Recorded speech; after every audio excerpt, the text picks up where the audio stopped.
तो आप देख रहे हैं ये लाइव बुलेटिन भारत एक्सप्रेस पर विजय चौक से और सवाल यही है कि क्या जेपीसी राहुल महज बहाना है। 2024 निशाना है क्योंकि संसद लगातार ठप पड़ी हुई है और पूरा देश यही सवाल पूछ रहा है कि संसद में माननीयों को सांसदों को चुनकर भेजा इसलिए जाता है कि वो देश के लिए काम करेंगे, लेकिन वो तो पार्टी के लिए चुनाव के लिए काम कर रहे हैं, वो सियासत चमकाने के लिए संसद को ठप कर रहे हैं। जवाबदेही किसकी, जरा ये रिपोर्ट पहले देखिए। प्रश्नकाल में चर्चा नहीं करना चाहते।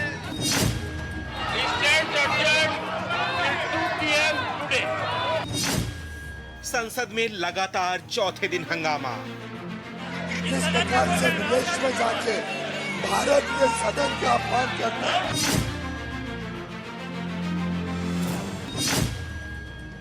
संसद में फिर संग्राम, कब तक चलेगा घमासान। लंदन वाले बयान पर माफी मांगे राहुल। इसके ऊपर सख्त से सख्त कार्रवाई होनी चाहिए।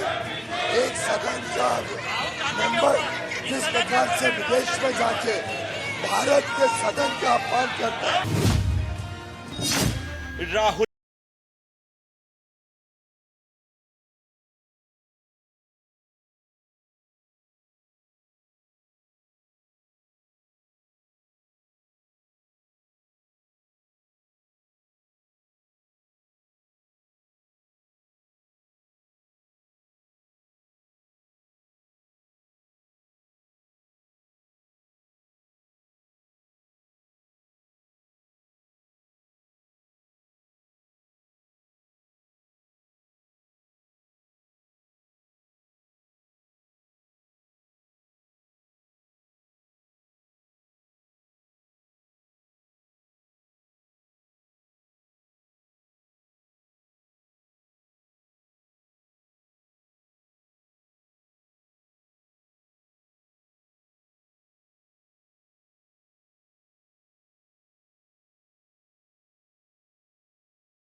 तो संसद में लगातार गूंज रहा था राहुल गांधी का मुद्दा। राहुल विदेश में थे, सवाल यही था कि वापस कब आएंगे, और जब संसद का सत्र चल रहा है तो वो वापस क्यों नहीं समय पर आ गए। 3 दिन से वो संसद में नदारद थे, आपको याद होगा।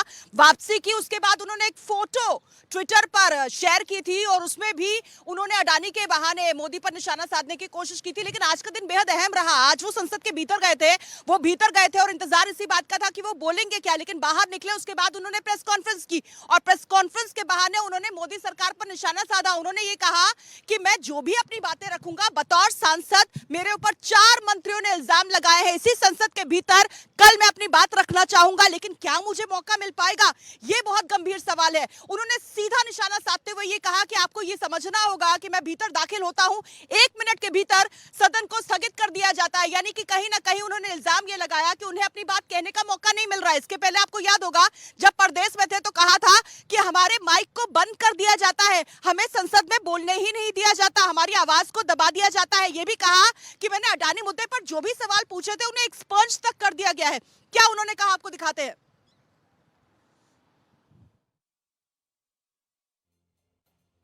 मगर मुझे नहीं लगता है कि मुझे बोलने देंगे। मैं होपफुल हूं कि कल मुझे बोलने दें। आज 1 मिनट के अंदर, मेरे आने के बाद 1 मिनट के अंदर उन्होंने हाउस को अडजर्न कर दिया। होपफुल हूं कि शायद कल मुझे बोलने दें, क्योंकि मैं अपनी बात रखना चाहता हूं, मगर पक्का नहीं मालूम।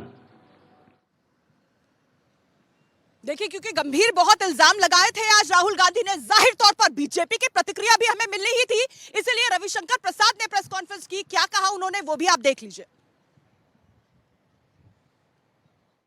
The BJP would like to ask Mr. Rahul Gandhi How long will you continue to mislead the country, the people, 140 crore people of India, Indian democracy? ये है बड़े सवाल ना। उनसे माफी की बात बीजेपी क्यों मांग रही है?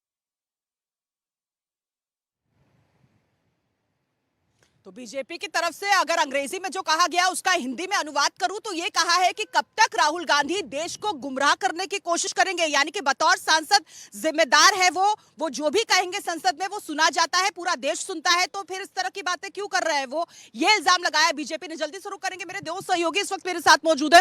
प्रशांत त्यागी मेरे सहयोगी मेरे साथ है, वो कांग्रेस हेडक्वार्टर से मेरे साथ जुड़े हुए हैं। साथ ही मेरे एक और सहयोगी कमलेश मेरे साथ मौजूद है, और कमलेश मेरे साथ बीजेपी हेडक्वार्टर से, और साथ ही साथ कपिल गौड़ को भी मैं अपने साथ चर्चा में शामिल करना चाहूंगी क्योंकि वो यहाँ पर मेरे साथ है। कमलेश सिंह मेरे साथ है, प्रशांत त्यागी मेरे साथ है और कपिल गौड़ मेरे साथ है, क्योंकि आज इन्होंने ही बात की थी, इन्होंने बात की थी पवन खेड़ा से, और उन्होंने क्या कहा था, उन्होंने कठपुतली का जिक्र किया था, उन्होंने बहुत अहम बातों का जिक्र किया था, उसके बारे में बात करूंगी। क्या करूं? अच्छा, तो उसके बारे में हम बात करेंगे, लेकिन उससे पहले सबसे पहले रुक करेंगे, मैं कपिल आपके पास आऊंगी, लेकिन मेरे दो सहयोगी भी हमारे साथ इस वक्त मौजूद हैं। जल्दी से मैं कमलेश का रुख करती हूँ। कमलेश सिंह हमारे साथ मौजूद है। कमलेश, बीजेपी हमलावर हो रही है, बीजेपी ये कह रही है कि राहुल गांधी गुमराह कर रहे हैं, लेकिन बहुत गंभीर इल्जाम अगर वो ये लगाते हैं कि वो संसद के भीतर दाखिल हो रहे थे, 1 मिनट के भीतर क्या हुआ, वो सवाल वो कर रहे थे, तो वो सवाल बड़ा हो जाता है। नहीं, देखिए, संसद की भी अपनी परंपरा है और जाहिर सी बात है, जब संसद की प्रोसीडिंग चलती है तो उस समय जो पीठासीन अधिकारी जो भी चेयर पे होता है उनसे इजाजत मांगनी होती है कि मैं बोलना चाहता हूं, और जब तक हाउस ऑर्डर में नहीं होगा तब तक संसद की प्रोसीडिंग, संसद की कार्यवाही नहीं चल सकती। ऐसी स्थिति में पहले तो आपने देखा होगा, जैसे प्रोसीडिंग शुरू हुई है तकरीबन 11 बजे, दोनों पक्षों की ओर से हंगामा हुआ है। सत्ता पक्ष की ओर से राहुल गांधी के इस्तीफे की राहुल गांधी से माफी की मांग की जा रही थी, तो विपक्ष की ओर से जेपीसी की डिमांड करे। ऐसी स्थिति में जब तक हाउस ऑर्डर में नहीं होता तब तक पीठासीन अधिकारी हाउस को नहीं चला सकता। हाउस ऑर्डर में होने के बाद ही कोई भी दल इधर से हो या उधर से अपनी बात रख सकता है। तो सवाल यही है कि कल क्या दोनों पक्षों की ओर से परिपक्वता दिखाई जाएगी, क्या दोनों पक्ष इस बात पर सहमत होंगे कि हाउस को चलाएं और एक दूसरे की बात को सुने। जो आरोप राहुल गांधी पर लगाया है, क्या राहुल गांधी को बात रखने का मौका मिलेगा? लेकिन मुझे जो जानकारी मिली है कि राहुल गांधी अपनी बात की रखने के से ज्यादा वो भाजपा पे हमलावर होंगे। जो उन्होंने बात प्रेस कॉन्फ्रेंस के दौरान कही थी, हिडनबैंड और खासकर अडानी का मसला उठाया था, उसी मसले को कल भी उठाने वाले। ऐसी स्थिति में अगर राहुल गांधी ने अपनी बात फिर दोहराई तो फिर हंगामा होना। कमलेश यही पूछ रहा है, यही सवाल कमलेश लगातार भारत एक्सप्रेस भी पूछ रहा है कि जेपीसी राहुल तो बहाना है, 2024 निशाना है, इसीलिए जेपीसी का मुद्दा लगातार उठाया जा रहा है, अडानी का मामला उठाया जा रहा है, हिंडनबर्ग का मामला उठाया जा रहा है। चुनाव की चिंता है लेकिन देश की चिंता किसी पार्टी को नहीं है। जल्दी से रुक करूंगी, मेरे सहयोगी प्रशांत त्यागी मेरे साथ कांग्रेस हेडक्वार्टर से लगातार बने हुए हैं। प्रशांत, बहुत गंभीर इल्जाम राहुल की तरफ से ये लगाया गया है कि संसद के भीतर बोलने का मौका नहीं मिलता है। संसद के भीतर बोलना चाहते हैं तो विदेश जाके क्यों बोल रहे हैं? देश की छवि वहां क्यों खराब कर रहे हैं? और अगर वहां सब कुछ बोल दिया तो फिर संसद में बोलने के लिए बचा क्या है? जी बिल्कुल कविता, बजट सत्र का दूसरा चरण ये शुरू हुआ है और कहें कि लगातार जब से शुरू हुआ है तो हंगामे की भेंट चढ़ रहा है। कभी 2 बजे तक स्थगित की जाती है, फिर पूरे दिन के लिए स्थगित कर दिया जाता है। ऐसे में सवाल ये उठ रहा है कि वार पलटवार जो किए जा रहे हैं, चाहे वो सत्ता पक्ष हो चाहे विपक्ष हो, उसमें जो नुकसान हो रहा है वो आम जनता का हो रहा है। करीब 35 ऐसे विधेयक या बिल हैं जो पास होने हैं इस सत्र में, और एक दिन जब ये सत्र चलता है या एक दिन की जो प्रोसीडिंग्स होती हैं उसमें भारी रकम का खर्चा होता है, जो कि एक आम आदमी की जो सेविंग्स, ये जो टैक्स पेयर्स है वहां से जो वसूला जाता है। अब ऐसे में सवाल बार बार ये उठ रहा है कि जो विपक्ष जेपीसी की मांग कर रहा है, जेपीसी कोई पहली बार मांग नहीं हो रही है कि जेपीसी का गठन हो, कोई पहली बार पार्टी इस बात की डिमांड कर रही हो। कई बार पहले भी जेपीसी फॉर्म हो चुकी है, उनकी रिपोर्ट भी आ चुकी है। और वहीं जो सत्तारूढ़ सरकार है, जो बीजेपी है, वो लगातार बात कर रही है कि राहुल गांधी को माफी मांगनी चाहिए। जो कैम्ब्रिज में जो लेक्चर दिया है, जो देश की गरिमा को धूमिल किया है, उसके ऊपर देश से और हर तरह से माफी मांगनी चाहिए। तो ऐसे में अब सवाल उठ रहा है कि जहां मल्लिकार्जुन खड़गे जो पार्टी के राष्ट्रीय अध्यक्ष है, वो पहले ही इस बात को कह चुके हैं कि राहुल गांधी माफी नहीं मांगेंगे। हालांकि राहुल गांधी आज संसद भवन पहुंचे विदेश से लौटने के बाद, लेकिन उनका कहना है कि जैसे ही वो पहुंचे उसके 1 मिनट बाद ही जो सदन है उसको स्थगित कर दिया गया। ऐसे में उससे पहले ही ये कहें कि जब पीठासीन जो प्रशांत एक जिम्मेदार नागरिक भी है, सांसद भी है, इस तरह की बचकानी बातें जब वो करेंगे, और उससे भी बड़ी बात ये कि आप और मैं दोनों कमाते हैं और कमाने के बाद एक सैलरी का बड़ा हिस्सा हमारा टैक्स में जा रहा है, हमारी मेहनत की कमाई है, और मेहनत की कमाई से ही संसद चलता है। जो मेरे कैमरा पर्सन अगर आपको दिखाएंगे तो शायद आप देख भी पाएंगे, ये संसद चलता है प्रशांत, जिसके बाहर से मैं और कपिल लगातार यहाँ पर मौजूद है। और वो जब संसद यहाँ पर चलता है, आप चलने नहीं दे रहे हैं, देश चलने नहीं दे रहे। अगर आप उस तरफ दिखाएंगे, नॉर्थ ब्लॉक, साउथ ब्लॉक है, तमाम मंत्रालय ये है, यहाँ पर है। पूरे देश में किसी भी कोने पर बैठा कोई भी नागरिक है, वो ये समझता है ये संसद है, ये मंत्रालय है। नॉर्थ ब्लॉक, साउथ ब्लॉक में यहीं से वहां से फैसले आते हैं, यहाँ से इंप्लीमेंटेशन होता है, उसके बाद सरकार आगे बढ़ती है। देश का के लिए गौरव की भी बात होती है, विकास की भी बात होती है। इन सब के बीच अगर संसद लगातार ठप चलेगी तो हमारा पैसा भी नाली में बहेगा, और उसका असर क्या होगा देश पर, देश की छवि पर, लोकतंत्र पर, इसके बारे में सोचने वाला कोई नहीं है। कपिल इतने महत्वपूर्ण इसलिए हो जाते हैं क्योंकि आज इन्होंने दिन में पवन खेड़ा से बात की थी। जब उनसे बात की थी तो उन्होंने रिंग मास्टर गोगो का जिक्र किया था। वो कौन है, सबसे पहले ये देख लीजिए, फिर मैं इनसे बात करती हूँ। मेरे साथ हैं पवन जी। जेपीसी की मांग आप लगातार कर रहे हैं अडानी मुद्दे के ऊपर, क्या लगता है आपको सरकार आपकी मांग को मानेगी, और अगर नहीं मानती है तो आगे का क्या स्टैंड? देश देख रहा है सरकार किस तरह से गौतम अडानी का नाम तक नहीं लेने देती। इतनी घबराहट, इतना उनकी रक्षा में पूरा कैबिनेट उतरा हुआ है गौतम अडानी की रक्षा में। क्यों? ये सरकार लोगों ने चुनी है, गौतम अडानी ने नहीं चुनी।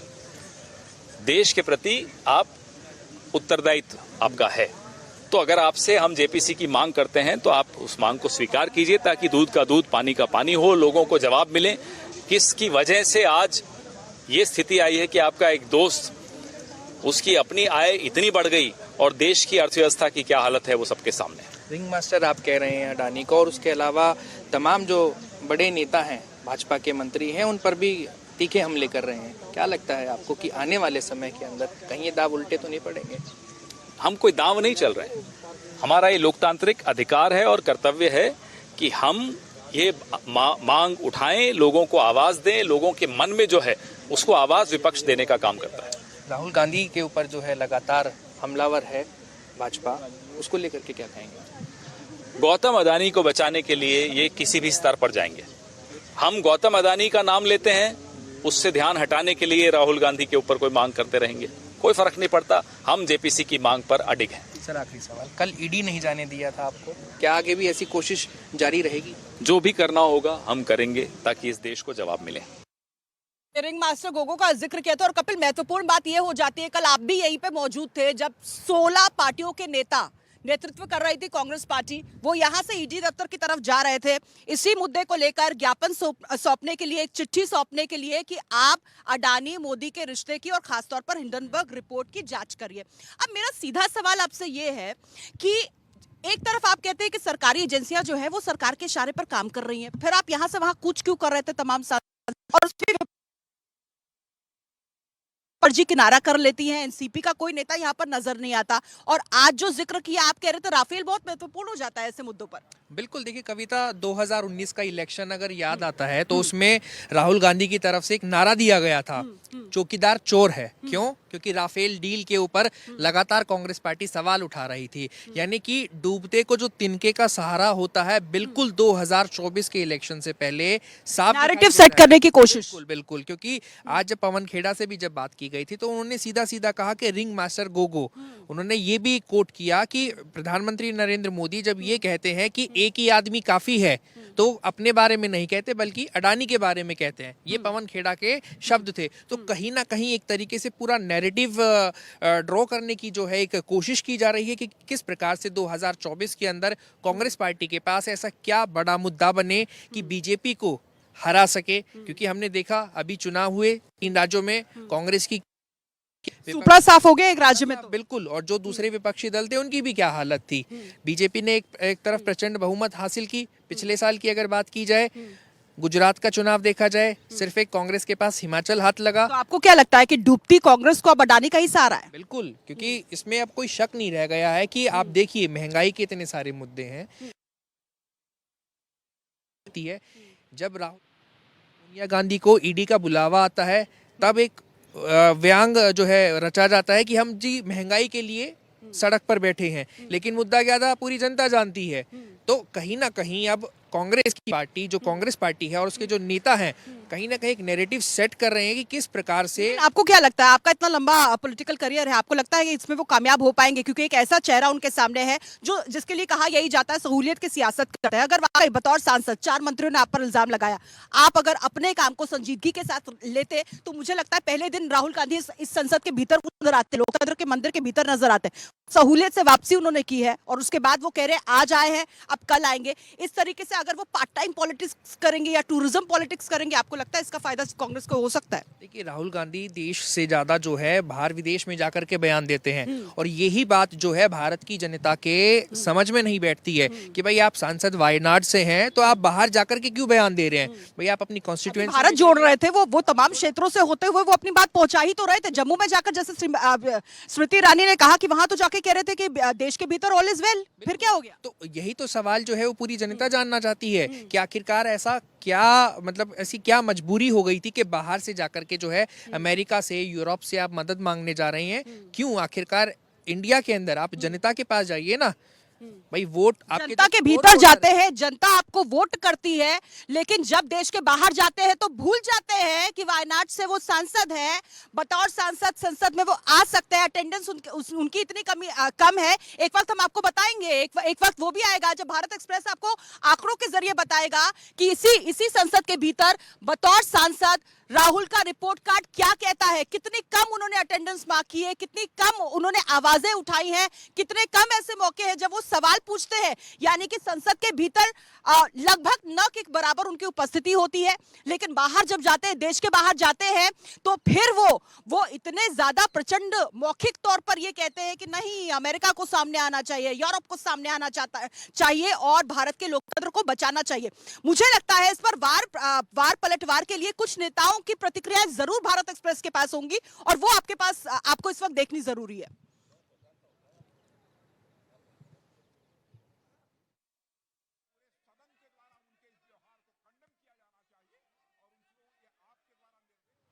चलिए हम बात करने के हम वो प्रतिक्रियाएं भी आपको दिखाएंगे, क्योंकि आपको पता है भारत एक्सप्रेस जब आप तक कोई खबर पहुंचाता है तो खबर की तह तक पहुंचते हैं हम और उसके बाद पहुंचाते हैं आपको। और इसीलिए ग्राफिक्स के जरिए आज कपिल हमारी तैयारी भी यही थी कि हम ग्राफिक्स के जरिए चलते चलते आइए बात करते हैं। तो हमारी कोशिश यही थी कि आज हम ग्राफिक्स के जरिए, रिपोर्ट के जरिए अपने दर्शकों को बताएं कि किस तरीके से हमारी और आपकी मेहनत की कमाई एक बड़ा हिस्सा जाता है टैक्स में और उस टैक्स से चलता है ये लोकतंत्र का मंदिर। और यहां पहुंचकर सांसद जो है वो बस एक दूसरे पर कीचड़ उछालते हैं, वो सवाल उठाते हैं, वो मुद्दे उठाते हैं, वो संसद को ठप करते हैं। और कैसे करते हैं ये मैं ग्राफिक्स के जरिए आपको दिखा रही हूँ। वो जो ग्राफिक्स है उससे स्थिति बिल्कुल साफ हो जाएगी कि किस तरीके से संसद के काम को बाधित कर रहे हैं ये। लेकिन सवाल वही जो भारत एक्सप्रेस लगातार पूछ रहा है। देखिए कपिल, लोकतंत्र में कहा यही जाता है कि आप उतने ही मजबूत हो सकते हैं, एक लोकतंत्र उतना ही मजबूत हो सकता है जितना मजबूत उसका विपक्ष है। अगर विपक्ष यहाँ पर कमजोर है, अगर हम संसद की बात करें, जब भी, क्योंकि 3 सदन होते हैं, 70 से 80 दिन की सालाना अगर मैं बात करूं, अगर वो आंकड़े भी हम दिखा पाते अपने दर्शकों को, तो मसला ये हो जाता है कि उसमें कार्रवाई होती है। आइए उस तरफ चलते हैं, क्योंकि देखिए अभी जो यहाँ पर गार्ड्स वगैरह है, लाइव बुलेटिन ये चल रहा है। सर हम उस तरफ चल रहे हैं क्योंकि हम लाइव बुलेटिन कर रहे हैं। देखिए हम अपने दर्शकों को लाइव बुलेटिन दिखा रहे हैं और यहाँ पर जो सुरक्षा में तैनात है, अगर आप दिखा पाए तो वो हमें कह रहे हैं कि हम उस तरफ जरा चले और वहां से बुलेटिन करें अपना। हाँ, तो हम इस तरफ, क्योंकि उन्होंने हमें बताया है, तो हम अब इस तरफ चलकर हम बुलेटिन करेंगे। किस तरफ चले जाएं? अच्छा, इस तरफ आइए। कैमरा पर्सन का भी आदेश हाँ सर्वमान्य है। आइए, तो अब शायद मुझे अभी कुछ ऐसा एक प्रतिक्रिया मिली है, वो मैं अपने दर्शकों को दिखाती हूँ। जो कल के लिए हमने किया था वही प्रोटेस्ट आज भी है, वही जो जेपीसी की मांग हमारी है। और पार्लियामेंट्री डेमोक्रेसी में अगर जॉइंट पार्लियामेंट्री की डिमांड हम जब करते हैं तो उसमें सत्यता निकालने की कोशिश करते हैं, तो ये सरकार मान रही नहीं, इसीलिए हमको कल प्रोसेशन करना पड़ा, प्रोटेस्ट कर। आज हमको ह्यूमन चेन बना के हम लोग अपने जो इसको ये अपना रिजेंटमेंट दिखा रहे हैं। और हम ये चाहेंगे कि क्या ऐसी बात है, मेजॉरिटी उनको है, उनके लोग ज्यादा रहेंगे इसमें, इसके बावजूद भी जेपीसी के लिए।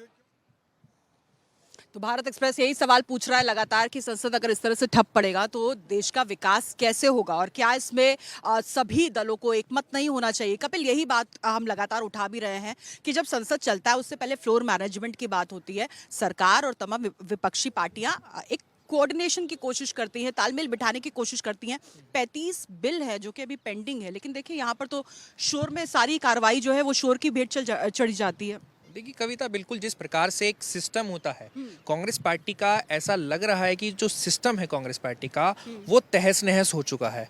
क्योंकि कांग्रेस के आधे से ज्यादा जो दिग्गज नेता थे या तो वो बीजेपी ज्वाइन कर लिए हैं या उन्होंने कोई और दूसरी पार्टी जो है वो ज्वाइन कर ली है। उन्हें पार्टी का भविष्य महसूस हो रहा है, उन्हें लग रहा है पार्टी का कोई भविष्य नहीं है, पार्टी के भीतर उनका कोई भविष्य नहीं है, वो आगे बढ़ जाते हैं। कोई जो है बहती गंगा में हाथ धोना चाहता है, लेकिन कांग्रेस पार्टी को अगर अभी भी नहीं संभलती है वो 2024 का चुनाव है, आने वाले समय में 3 बड़े राज्य हैं जहां पे चुनाव होना है, राजस्थान, मध्य प्रदेश, छत्तीसगढ़ में। तो ऐसे में कहीं ना कहीं कांग्रेस पार्टी जो है उसका अगर हम देखें मोराल जो है वो बिल्कुल डाउन दिखाई दे रहा है। भारत जोड़ो यात्रा आपकी हो गई, आपको उससे हाइप तो जरूर मिली है, लेकिन उस हाइप को मेंटेन कैसे करके रखें।